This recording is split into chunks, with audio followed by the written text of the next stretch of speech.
आप लोग क्या बांग्ला समझते हैं ना हिंदी समझते हैं? दोनों ही समझते हैं।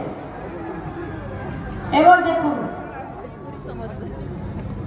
এবার হচ্ছে কি বলছে, ঘর ঘর में বিনা পয়সায় বিদ্যুৎ দেবে। আপনাদের নাকি কোনো বিল দিতে হয় না। বিদ্যুতের বিল দেন কি দেন না?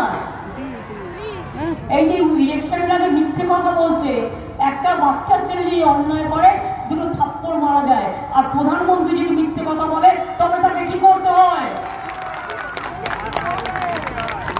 ভোটের দিনে ভোটটাও উল্টে দিতে হয়, জোড়া ফুলে ভোট দিতে হয়।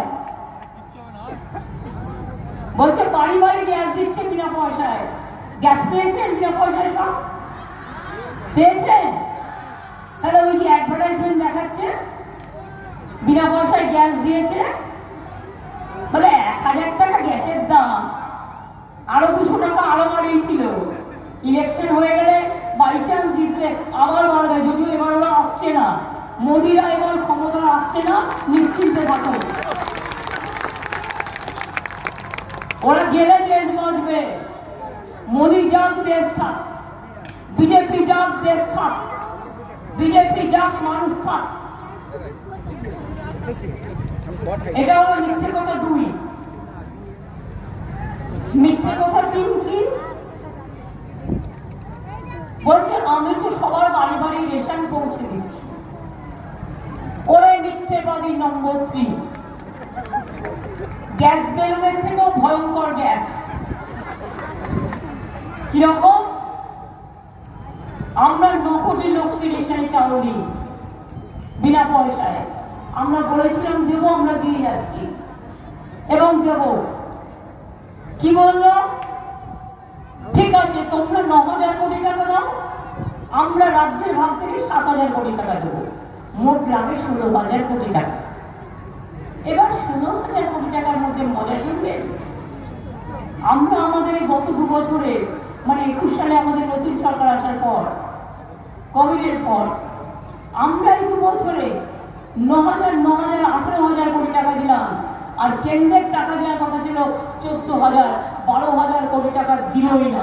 তার মানে বিনা পয়সায় রেশন আমরা দিচ্ছি, মোদি নয়। মোদি মিথ্যে কথা বলছে।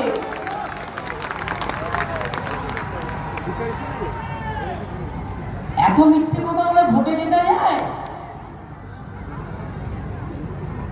এত মিথ্যে? আপনারা দেখলেন কিছুদিন সন্দেশখালী নিয়ে নাটক করে বেড়ালো, চক্রান্ত বেরিয়ে গেল।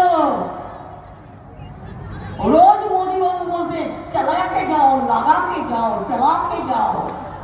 ওরা কি ভাবে আমরা বুঝতেও পারি না, দেখতেও পারি না? আমাদের চোখ নেই, কান নেই, আমাদের সব আছে। কে লাগাকে জায়গা? মনে রাখবেন, একটা মেয়ের কাছে টাকা বড় কথা নয়। আত্মসম্মান যদি মা বোনের পিছে চলে যায়, সে আত্মসম্মান কখনো ফিরে আসে না। এটা তো জঘন্য অপরাধ। যে সে জানে না, তাকে দিয়ে কি লিখিয়ে নেওয়া হচ্ছে, যেটা আগেকার দিনে হতো। আজকেও এই একবিংশ শতাব্দী, এই শতাব্দীতে এসেও আমাদের বলতে হবে যে আমাকে লিখিয়ে দিচ্ছে, আমার উপর ধর্ষণ করা হয়েছে। বেচারা জানতোই না, তারা এখন সমস্ত বলছে টিভির কাছে দেখে দেখে, যেটা আমরা দেখতে পাচ্ছি। মাননীয় রাজ্যপাল, আমার কি দোষ আপনি বলুন? আমি তো জানিই না ঘটনা পুরো।